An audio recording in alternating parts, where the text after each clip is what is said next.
Assalamualaikum warahmatullahi wabarakatuh.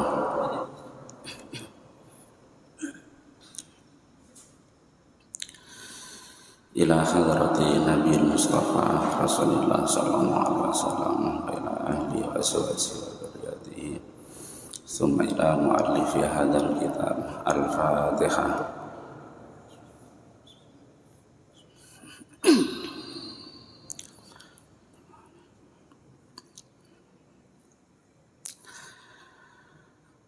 Kita melanjutkan bahasan yang kemarin.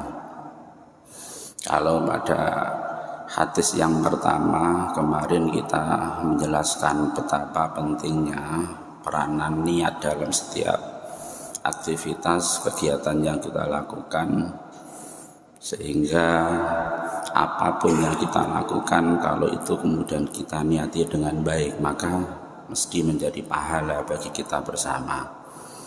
Makanya kayak kita berangkat ke masjid kemudian kita niati i'tikaf, maka duduk kayak gini ini kemudian dinilai pahala oleh Allah Subhanahu wa taala. Sekarang hadis yang kedua, al-haditsus tsani an Umar radhiyallahu anha. An Umar radhiyallahu anhu aidun qala bainama nahnu julusun inda Rasulillah sallallahu alaihi wasallam Zata yaumin iltala'a alaina rajulun syadidul bayati siyab syadidus sawadi sya'ri la yura alaihi asarus safar wala ya'rifuhu minna ahadun hatta jalasa ilan nabi sallallahu alaihi wasallam fa'asnada rukbataihi ila rukbatihi wa wadha'a kaffaihi ala fakhidaihi. Ya. Hadis yang kedua ini diriwayatkan oleh sahabat Umar bin Khattab radhiyallahu anhu. Ini terkait masalah prinsip dalam beragama, di mana di sini kemudian kita diajari oleh malaikat Jibril apa itu Islam, apa itu iman, dan apa itu ihsan gitu kan. Islam, ihsan, dan iman ini yang membawa langsung ini adalah malaikat Jibril. Sehingga kita harus punya keyakinan bahwa agama yang kita anut ini adalah agama yang paling benar ya. Karena yang datang langsung ini malaikat Jibril menyampaikan ilmu kepada Nabi Muhammad yang didengarkan oleh para sahabat ya. Ini suatu ketika di saat sahabat Umar dengan sahabat-sahabat yang lain ini lagi duduk-duduk di dalam masjid ya. Iltala'a alaina rajulun, tahu-tahu ada seorang laki-laki yang datang. Laki-laki ini menggunakan pakaian serba putih, sadidus sawati sya'ri, rambutnya sangat hitam yang sahabat-sahabat ini tidak pernah tahu. La yura alaihi asarus safar. Ini tidak terlihat kalau seorang datang ini berasal dari tempat yang jauh gitu. La ya'rifu minna ahadun, dan di antara kita itu tidak pernah ada yang tahu ini kira-kira siapa kok moro-moro teko nang Kanjeng Nabi hatta jalasa ilan nabi wa'as nada rukbataihi, tahu-tahu kemudian dengkule orang ini kemudian dipepet nang dengkule Kanjeng Nabi. Setelah itu tangannya ditaruh di fakhidaihi, di pupunya gitu kan. Baru setelah itu kemudian qala ya Muhammad, tanya kepada Nabi Muhammad gitu kan. Ini malaikat Jibril datang langsung. Cuma datangnya malaikat Jibril kepada Nabi ini wujud seorang laki-laki ya. Malaikat Jibril itu kadang-kadang memberikan wahyu kepada Nabi Muhammad itu ada dua cara. Ada dalam wujud aslinya, di mana malaikat Jibril itu menampakkan wajah aslinya kepada Nabi Muhammad. Di satu sisi kadang-kadang malaikat Jibril itu datang kepada Nabi Muhammad menyerupai seorang anak, menyerupai seseorang yang datang kepada Nabi kemudian mengajarkan ilmu-ilmu kepada Nabi ya. Kalau malaikat Jibril datang kepada Nabi dalam wujud aslinya, ini memang betul-betul dalam kepayahan yang luar biasa. Karena apa? Karena malaikat Jibril yang wujud aslinya yang kemudian datang kepada Nabi itu adalah seseorang yang memang sangat-sangat besar sekali ya. Dalam riwayat hadis sayapnya malaikat Jibril itu ada 600 itu kan. Sehingga di saat Nabi memandang malaikat Jibril di depannya itu seakan-akan terhalang oleh sayap-sayap malaikat Jibril yang sekian besarnya. Bayangan hadis di mana ketika malaikat Jibril ini berada di depan Kanjeng Nabi, maka sayap-sayap ini menjulang ke asa-asa sampai ke langit gitu kan. Itu gambaran bahwa malaikat Jibril itu adalah makhluk yang sangat-sangat besar sekali. Di saat Nabi kemudian tahu malaikat Jibril, Nabi ini kemudian semaput gitu kan. Karena apa? Karena begitu besarnya malaikat Jibril. Nabi sampai terheran-heran ketika melihat fisik malaikat Jibril yang sedemikian besarnya. Ini kita bayangan malaikat Jibril kayak gitu. Dan ya kok umpama kita kemudian ketemu dengan malaikat-malaikat yang lain yang justru fisiknya lebih besar daripada malaikat Jibril. Ini. Lah dalam hadis ini malaikat Jibril ini menyerupai seseorang yang bajunya putih gitu kan, rambutnya hitam. Dia datang langsung kepada Nabi, mendekat, setelah itu dengkule malaikat ini kemudian dipepetna dengan dengkule Kanjeng Nabi. Setelah itu kemudian dia tanya, "Ya Muhammad, akhbirni anil Islam." Hai Muhammad, tolong saya dikasih tahu tentang Islam. Faqala Rasul, al-Islam antasyhada an la ilaha illallah wa anna Muhammadar Rasulullah. Sesungguhnya Islam itu adalah menyaksikan bahwa tiada Tuhan selain Allah dan Nabi Muhammad adalah utusan Allah. Wa tuqimus shalah, melaksanakan salat, wa tu'tiyaz zakat, wa tasuma Ramadan, puasa pada bulan Ramadan, wa tahujjal baita, haji ke Baitullah, in istata'a ilaihi sabila, bagi orang yang mampu. Ini ajaran Islam yang diajarkan langsung oleh malaikat Jibril yang berangkat langsung dari Allah. Karena ini ajaran-ajaran yang dibuat oleh Allah langsung, maka kita harus yakin seyakin-yakinnya bahwa ajaran ini adalah yang paling benar. Dan ini dijamin dalam Al-Quran, inna dina indallahil Islam. Tidak ada agama yang paling benar melebihi Islam, itu tidak ada. Itu harus terpatri dalam hati kita, nanggoni hati kita semua itu harus punya keyakinan itu.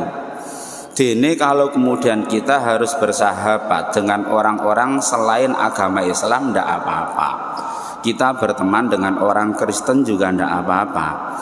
Kita berteman dengan orang Hindu juga tidak apa-apa, karena kita hidup di masyarakat Indonesia yang memang agamanya beragam. Tetapi keyakinan dasar kita bahwa pengakuan Islam ini adalah agama yang paling benar, ini tidak boleh diganggu-gugat. Hati kita harus betul-betul diyakinkan bahwa tidak ada agama yang lain yang benar kecuali Islam. Itu harus ada dalam diri kita. Ini adalah ajaran yang disampaikan oleh malaikat Jibril kepada Nabi Muhammad kayak gitu. Ya. Karenanya terkait masalah hadis kayak gini ini juga bisa memberikan pelajaran bagi kita terkait masalah teori belajar yang benar itu kayak apa. Kalau melihat malaikat Jibril datang kepada Nabi dengan menggunakan pakaian serba bersih, pakaian putih, ya, rambutnya hitam, kemudian tidak terlihat bahwa dia dalam perjalanan yang jauh, itu menandakan bahwa dalam belajar itu kita juga diharuskan dalam kondisi yang suci. Jadi malaikat Jibril yang datang kepada Nabi dengan pakaian kayak gitu, itu memberi pelajaran bagi kita bahwa dalam belajar pun kita juga harus menggunakan pakaian-pakaian yang suci ya. Kenapa kok harus dengan pakaian-pakaian yang suci? Karena ilmu itu adalah cahaya, sedangkan cahaya itu ya tidak akan diberikan kepada orang-orang yang dalam kondisi kotor. Ya, Imam Syafi'i sendiri kan pernah mengalami syakautu ila waqi'in su'akhidhi fa'arsadani ila tarkil ma'asi fa'akhbaroni bi'annal ilma nurun wa nurullahi la yuhdalil asih. Imam Syafi'i itu pernah mengalami dalam hidupnya, ternyata dalam proses belajar itu pernah mengalami hal yang sangat-sangat sulit ya. Karena dia merasa sangat sulit, Akhirnya dia lapor kepada gurunya, Kiai Waqi', sakautu ila Waqi'in su'a hifdzi. Kenapa saya dalam belajar ini kok begitu sulit gitu kan. Itu Imam Syafi'i, orang yang sangat-sangat hebat, ternyata dalam hal-hal tertentu juga mengalami hal yang sama. Akhirnya fa'arsyadani ila tarkil ma'asi. Saya disuruh oleh guru saya untuk meninggalkan kemaksiatan. Fa'akhbaroni bi annal ilma nurun wa nurullahi la yuhdadil asi. Karena ilmu adalah cahaya, dan cahaya itu tidak akan diberikan kepada orang-orang yang sering-sering melakukan maksiat. Itu syarat ya, supaya orang itu kemudian ketika belajar menjadi gampang, maka harus tarkil ma'asi, meninggalkan hal-hal yang di situ itu kemudian berbau mengandung unsur kemaksiatan, itu harus betul-betul dihindari.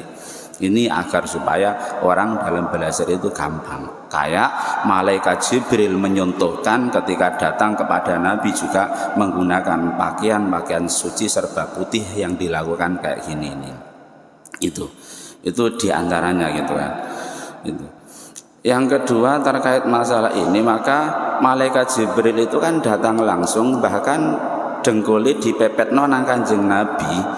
Itu memberikan pembelajaran bagi kita bahwa dalam belajar itu antara seorang murid dengan guru itu harus betul-betul dekat ya. Kanjeng Nabi dengan malaikat Jibril, yang Kanjeng Nabi kemudian diajari malaikat Jibril, itu dengkulnya sampai mepet. Itu menandakan bahwa kedekatan antara seorang guru dengan murid itu harus betul-betul terjadi. Maka nenek sekolah itu ya lebih baiknya manggon bagian ngarep gitu kan. Itu karena malaikat Jibril juga mengajarkan seperti itu. Nek ndelok film bagian muri nggak apa-apa, tapi ketika ngaji, ketika dia belajar kepada seorang guru, maka dianjurkan dengan meniru apa yang dipraktekkan oleh malaikat Jibril ini menandakan bahwa dalam belajar itu harusnya ada kedekatan antara murid dengan seorang guru, itu harus terjadi. Itu pembelajaran terkait apa yang dilakukan malaikat Jibril kepada Nabi kayak gini. Nah, ajaran yang disampaikan terkait masalah Islam yang pertama itu adalah syahadat ya. Kenapa syahadat ini menjadi sangat penting? Karena syahadat ini menentukan segala macam amal ibadah yang kita lakukan. Sebaik apapun kita melakukan aktivitas, tetapi tidak didasari oleh syahadat ya, pengakuan diri bahwa Allah itu adalah Tuhan satu-satunya yang harus kita sembah, dan Nabi Muhammad itu adalah Nabi satu-satunya yang kita pilih saat ini, yang nggak ada gunanya. Lalu kalau kemudian nggak ngakui kayak gitu, lah kemudian ibadah kita ini kemudian untuk siapa? Syahadat itu kan bentuk penghambaan diri kita, pengakuan diri kita bahwa kita itu tidak ada apa-apanya dibanding Allah gitu kan. Memang kita tidak bisa melihat wujud langsung Allah, itu tidak bisa. Paling tidak cara bagaimana agar supaya kemudian kita tahu Allah itu kan, kita harus tafakkaru fi khalqillah wala tafakkaru fi dzatihi. Kita yakin bahwa Tuhan itu ada, itu dengan cara mempelajari makhluk-makhluk yang diciptakan ya. Dengan melihat keindahan diri kita, akhirnya kita sadar, oh ternyata kita itu ada yang buat ya. Dengan melihat fisik kita yang begitu sempurna gitu kan, hidung ditaruh di depan ya, mulut ada di depan, kemudian mata dan seterusnya ya. Kita tidak bisa bayangkan orang kemudian sakit sedikit saja di saat gak iso ngentut gitu saja kan. Itu sudah biaya mahal, sakitnya yang luar biasa. Itu menjadikan kita ingat kepada Allah. Jadi tafakur itu cukup kepada yang diciptakan, itu sudah cukup. Gak perlu kemudian kita meneliti kira-kira Gusti Allah ini kayak apa ya. Tidak bisa kita kayak gitu, karena Tuhan itu sifatnya adalah imateri, sesuatu yang tidak kelihatan, sesuatu yang tidak kasat mata. Sedangkan kita itu adalah materi, sesuatu yang bisa diraba, sesuatu yang bisa dilihat.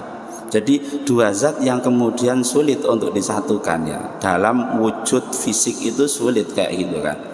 Makanya kita paling-paling ya menemukan Gusti Allah itu dalam sholat, itu dalam kekhusyuan.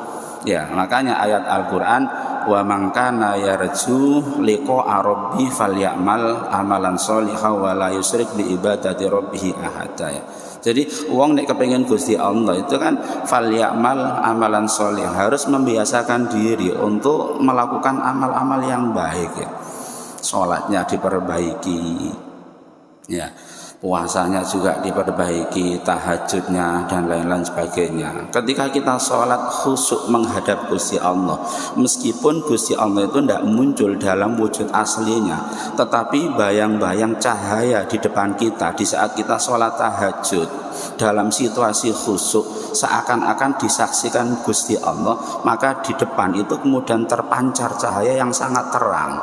Itu yang menjadikan orang asik dalam beribadah, sehingga tidak ingat di sekelilingnya itu kayak gitu. Jadi keberadaan Gusti Allah itu bisa muncul dalam wujud-wujud seperti itu. Jadi ketenangan batin di dalam diri kita ketika sholat ya. Asalkan kita istiqomah sholat tahajud tiap malam ya, mesti pada akhirnya kita ada ketenangan batin dalam diri kita. Mesti kita akan mendapatkan kebahagiaan dalam diri kita ya. Wujud-wujud cahaya, keterangan batin dalam diri kita itu cerminan bahwa Tuhan itu ada, bahwa Allah itu ada di antara kita. Itu kayak gitu. Makanya kita harus meniati apa saja ya, ibadah kita. Bahkan kita kan sudah memproklamasikan diri, inna sholati wa nusuki wa mahyaya wa mamati lillahi, itu kan. Semua amal ibadah itu memang murni semuanya tujuannya kepada Allah juga. Ya memang belajar itu sulit kayak gitu, orang bisa khusyuk kayak gitu semuanya serba karena Allah itu ya berat. Kita berangkat jamaah sholat subuh di sini, kadang-kadang perasaan batin kita kadang-kadang cek ono erek, cek dianggap wong ahli ibadah, kadang-kadang punya perasaan kayak gitu. Kita yang kadang-kadang ibadah haji, kadang-kadang dalam hati kita masih ada perasaan dipanggil Pak Haji gitu. Kita melaksanakan aktivitas apapun, tapi gak opo-opo daripada kemudian gak ngelakoni sama sekali ya. Itu pelan-pelan pada akhirnya orang kemudian akan menemukan kebahagiaan tersendiri dalam ibadah itu kayak gitu. Ya, kita harus terus memperbaiki diri. Apa yang harus kita lakukan dalam tiap-tiap hari itu harus kita lakukan kayak gitu. Itu. Jadi ikrar, pengakuan kepada Allah bahwa Allah itu adalah satu-satunya pangeran yang harus kita sembah, itu harus betul-betul terpatri dalam jiwa kita. Yang kedua adalah pengakuan Nabi Muhammad ini adalah Nabi yang terakhir, Khatamil Anbiya wal Mursalin ya. Ini harus ya. Karena apa? Karena dengan cara kayak gitu maka kita akan yakin seyakin-yakinnya bahwa ajaran-ajaran yang disampaikan Nabi Muhammad itu menjadi benar. Karena tidak bisa kalau kemudian kita meninggalkan salah satu, Allah saja tanpa Muhammad tidak bisa. Karena bagaimana mungkin kita bisa belajar agama kalau kemudian tanpa ada penjelasan dari Nabi Muhammad. Perintah sholat cuma aqimus sholat, tegakkan sholat. Nah ini kemudian prakteknya seperti apa? Kalau cuma berdasarkan kepada apa yang difirmankan Allah, seakan-akan sholat itu ya cuma berdiri saja. Aqimu sholat itu kan seperti itu saja. Gak ono kemudian keterangan sholat kudu ono ruku'e, kudu ono sujude, kudu ono tahiyate, kudu ono nyudingi, ono noleh kanan, noleh kiri. Gak ada keterangan kayak gitu. Akhirnya keumuman ayat itu kemudian dijelaskan oleh Nabi. Akhirnya Nabi menyampaikan shollu kama ra'aitumuni usolli, sholatlah sebagaimana saya praktek sholat. Akhirnya Nabi praktek sholat, ono takbire, ono ruku'e, ono sujude dan seterusnya. Dan ini kemudian dijadikan dasar oleh para ulama terkait masalah praktek sholat ini sebagaimana yang disampaikan Nabi. Sama haji itu kan wa atimul hajja wal umrata lillah, sempurnakan ibadah haji kamu dan umrah kamu. Mana ada kemudian tata cara haji harus tahallul ya, harus apa itu keliling-keliling Ka'bah dan seterusnya. Itu yang menyampaikan adalah Nabi.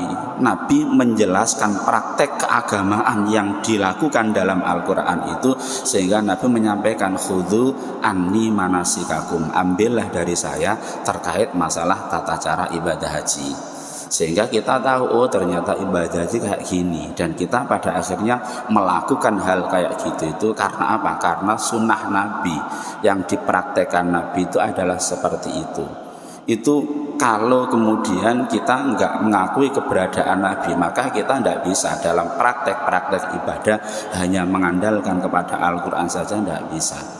Makanya beberapa kali nang Indonesia ono wong aku jadi Nabi gak tahu payu. Dulu ada yang namanya Ahmad Musaddad itu kan, dia menciptakan agama baru dengan menganggap dirinya sebagai seorang nabi ya. Ya, dalam jarak sekian bulan berikutnya langsung ditangkap polisi, penjara 2 tahun ya. Ya. Berikutnya tahun 2017 muncul lagi Leah Eden gitu kan. Sama dia mengaku dirinya nabi gitu kan, yang kemudian mendapat wahyu di Bogor gitu kan. Dapat wahyu di Bogor di saat dia kemudian lagi pertapa di gunung apa gitu kan.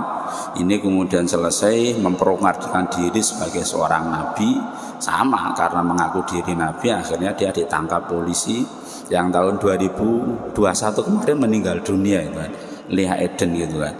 Itu jadi selalu ada saja Indonesia itu kan, orang-orang yang mengaku dirinya nabi itu selalu ada kayak gitu, tapi tidak bisa sampai kapanpun jaminan bahwa Nabi yang terakhir ini adalah Nabi Muhammad.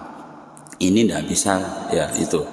Yang kedua yang diajarkan oleh malaikat Jibril kepada Nabi Muhammad diantaranya adalah tuqimus shalah ya. Lafaz yang digunakan ini adalah tuqimu, aqama yuqimu, itu artinya jumenengno ya. Jumenengno itu artinya membiasakan diri ya. Itu artinya sholat itu harus dilakukan dengan kontinu, terus menerus gitu loh. Ciri orang Islam yang baik itu adalah orang yang kemudian melaksanakan sholat secara terus menerus ya. Makanya lafaz yang dipilihkan Allah itu adalah tuqimu sholat ya. Tuqimu sholat, mendirikan sholat, membiasakan diri untuk selalu melaksanakan sholat ya. Ini ciri orang Islam ya.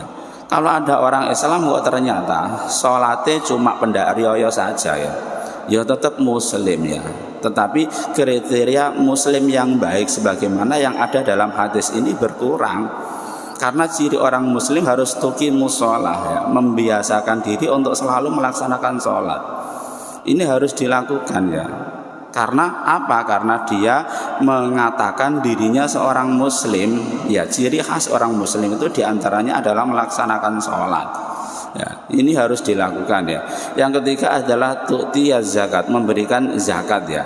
Ini penting bagi kita karena orang bisa saja melaksanakan sholat karena sholat tanpa biaya gitu kan.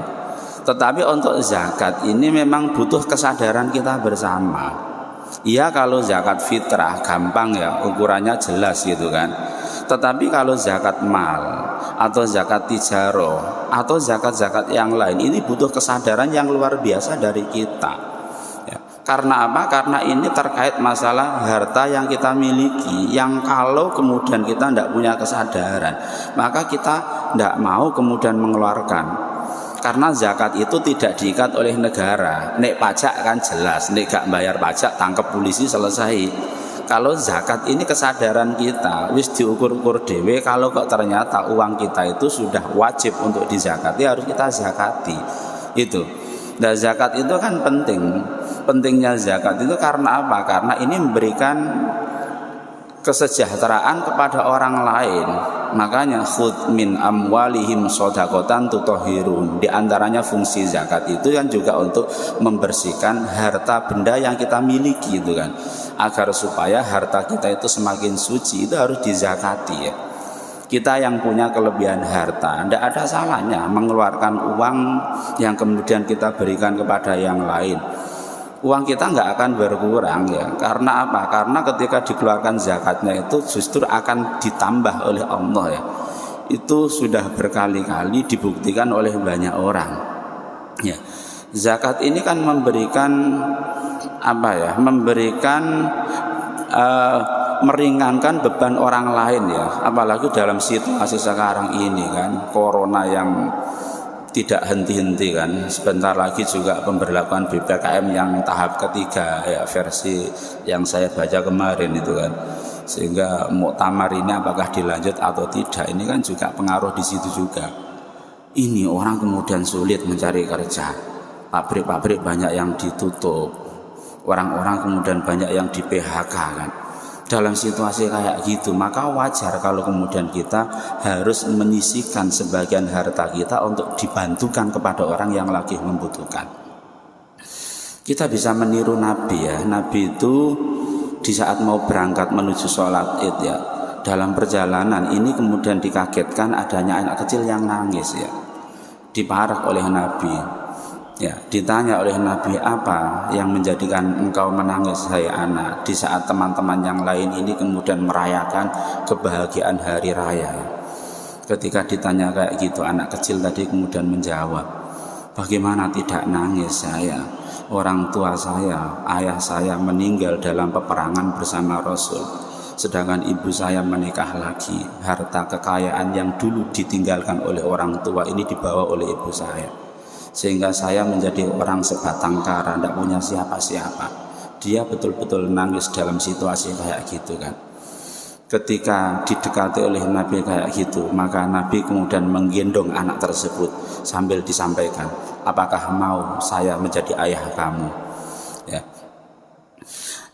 Fatimah menjadi saudara kamu ya, kamu apakah mau menjadi keluarga saya ya? Maka anak tersebut menyampaikan, siapa yang tidak ingin menjadi keluarga Nabi. Akhirnya anak tersebut digendong, dibawa pulang oleh Nabi. Setelah itu dikasih pakaian-pakaian yang bagus oleh Nabi, dikasih makan yang enak oleh Nabi. Kemudian dia keluar menemui teman-teman yang lain dengan penuh kebahagiaannya. Itu contoh Nabi yang bisa memberikan kebahagiaan kepada banyak orang kayak gitu. Itu kita butuh dalam situasi kayak gini.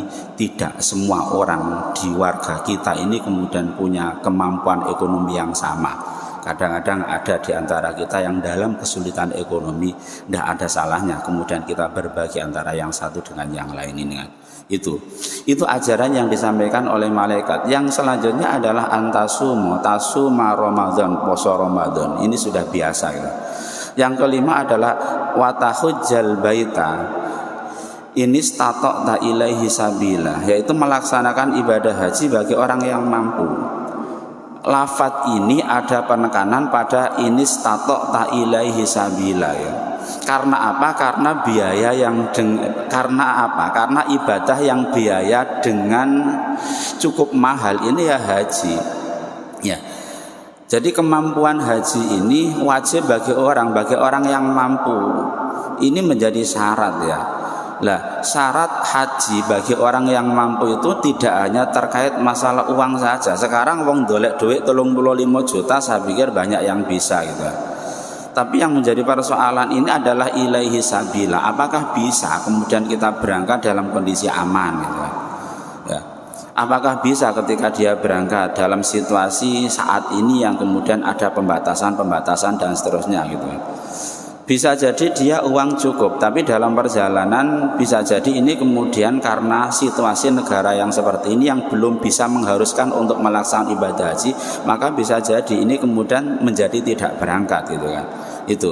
Jadi terkait masalah haji kayak gini ini adalah terkait masalah kemampuan. Di samping kemampuan secara finansial, ini adalah kemampuan yang sifatnya fisik ya. Kekuatan diri seseorang iso berangkat haji karena duitnya cukup, tapi kok ternyata dia kemudian ibadah haji daripada kemudian nanti di sana kemudian nyusahno banyak orang, maka bisa jadi ini kemudian harus merelakan jatahnya kepada orang lain umpamanya ya. Itu harus menjadi pertimbangan. Karena apa? Haji itu meskipun menjadi salah satu ya rukun Islam, tetapi penekanannya ini adalah inistato'a ilaihi sabila ya. Jadi bagi orang yang mampu, apalagi haji sekarang itu antriannya sudah cukup panjang gitu kan. Antrian sekarang itu tidak tahu, Mas Edi ini mungkin lebih tahu ya, sampai sudah berapa ini ya? Sudah berapa Mas? 23 tahun ya, sudah cukup lama gitu kan. Sehingga kalau mama seusia kita daftar sekarang, nanti wayang mati baru berangkat itu kan. Itu ya, haji itu antriannya luar biasa sekarang. Apalagi kemarin ada penundaan 2 tahun ya, sehingga antri semakin menurun ya. Ini ajaran yang pertama terkait masalah Islam itu kan. Akhirnya malaikat Jibril menyampaikan lagi kepada Nabi, qala akhbirni minal iman. Sekarang apa yang dimaksud dengan iman gitu kan. Yang dimaksud dengan iman itu adalah antu'mina billahi wa malaikatihi wa kutubihi wa rusuli wal yaumil akhir ya. Wa tu'minu bil qadari khairihi wa syarrihi. Qala sadaqta. Maka dijawab oleh malaikat Jibril, benar apa yang disampaikan oleh Nabi. Makanya kadang-kadang ono murid takok kepada gurunya, padahal sebenarnya muridnya itu sudah tahu jawabannya. Ya ini kayak malaikat Jibril ini takok nang Kanjeng Nabi, wis ngerti jawabannya, barang dijawab Kanjeng Nabi ngomong sodakta, bener engkau hai Nabi gitu kan. Itu artinya bukan berarti bahwa murid tersebut itu ngetes kiainya, tetapi bisa jadi dia ingin agar supaya apa yang ditanyakan ini kemudian disampaikan kepada yang lain ya. Itu bisa jadi kayak gitu ya. Jadi malaikat Jibril wis ngerti jawabannya, tetapi tetap takok nang Kanjeng Nabi. Tujuannya apa? Supaya sahabat-sahabat ngerti apa yang ditanyakan itu. Itu kadang-kadang juga seperti itu ya. Itu bisa terjadi seperti yang dilakukan malaikat Jibril juga seperti itu. Nah, ini adalah iman gitu kan. Makanya iman itu apa sih iman itu? Iman itu kan tasdiqun bil qalbi wa iqrarun bil lisan wa amalun bil jawarih ya. Yang namanya iman itu adalah membenarkan secara hati kan. Ya, kemudian dibahasakan secara lisan, kemudian dilakukan oleh anggota tubuh, itu namanya iman gitu kan. Iman itu harus dipraktekkan, pengakuan dalam diri seseorang, kemudian dibahasakan secara lisan, kemudian dilakukan oleh anggota tubuh gitu kan. Itu harus kayak gitu. Jadi iman kepada Allah, di samping kita mengakui bahwa Gusti Allah itu ada, maka perintah-perintah Allah yang harus kita lakukan ini harus kita lakukan. Allah memerintahkan apa?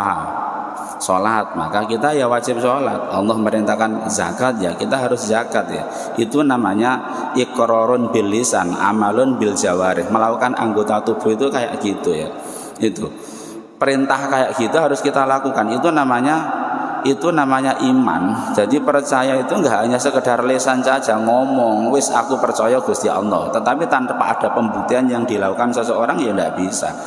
Harus ada yang namanya iqrarun bil lisan, kemudian amalun bil jawarih. Itu adalah satu paket itu kan.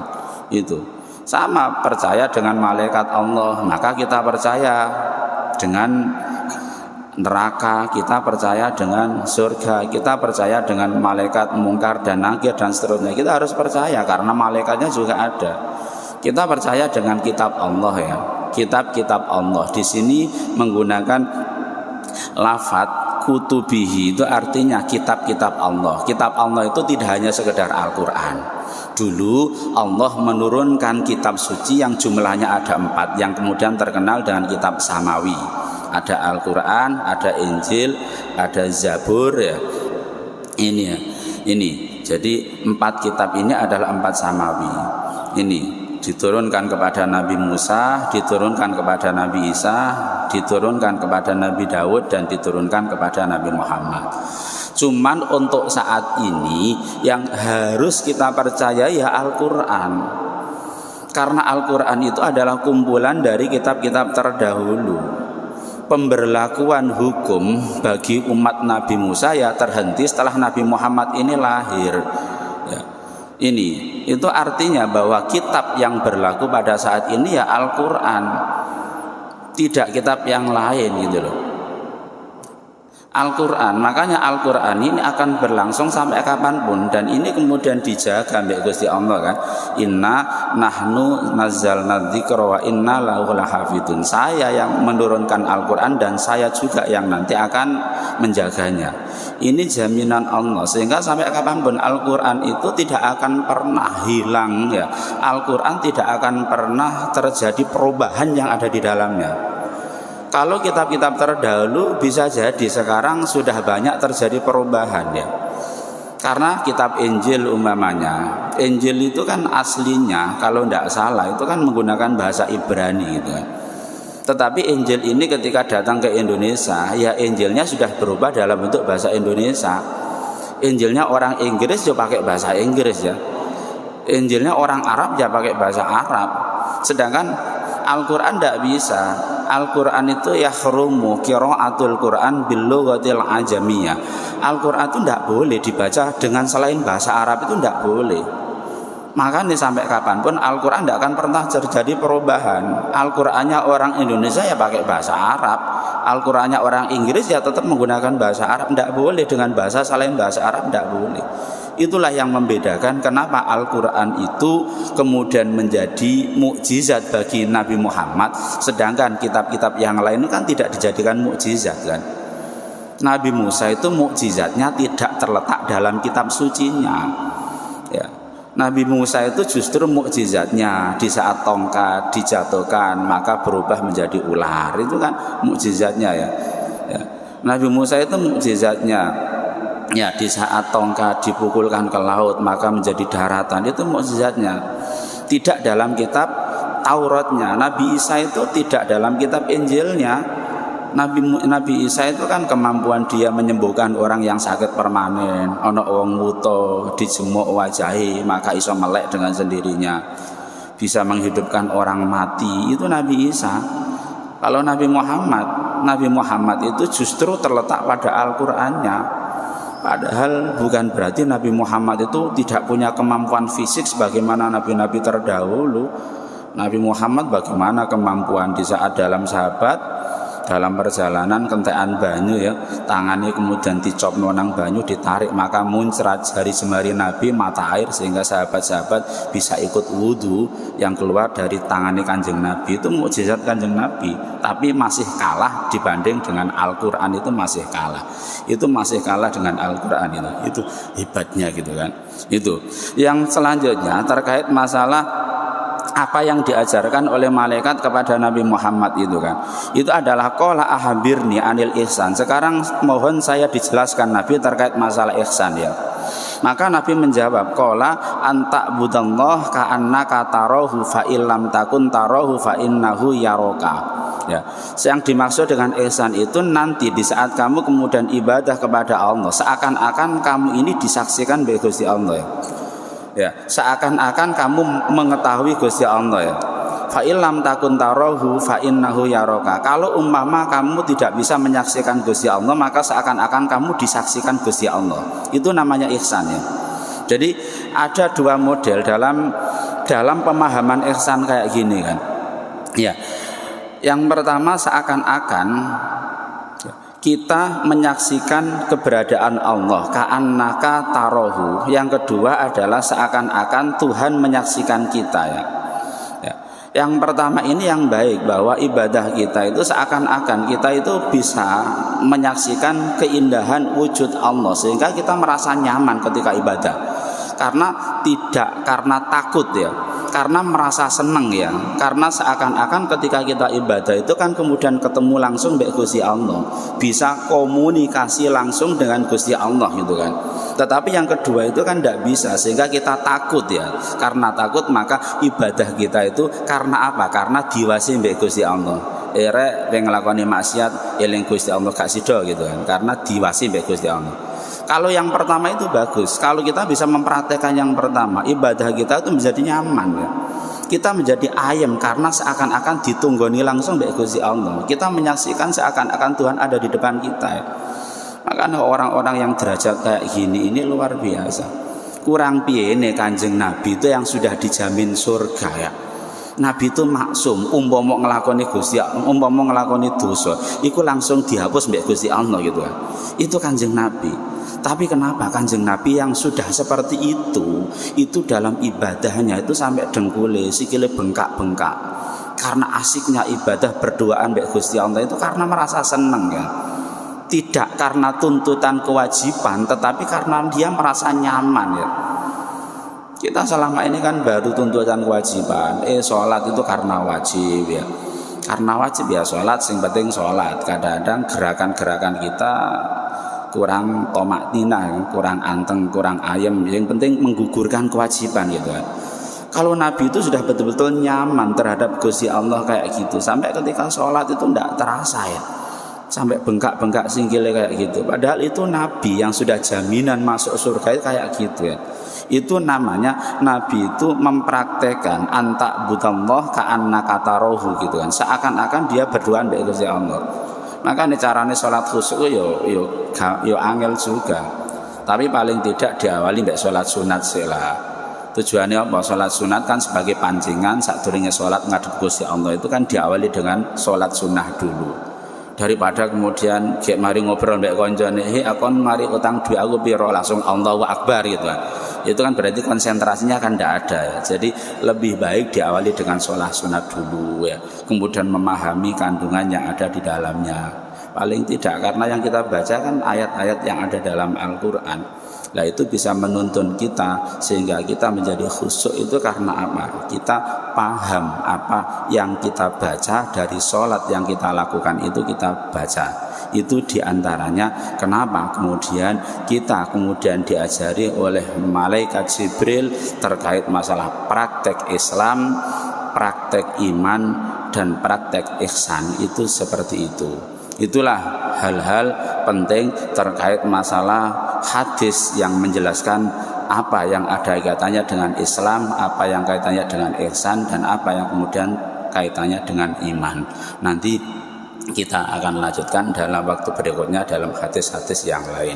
Dari saya cukup. Assalamualaikum warahmatullahi wabarakatuh.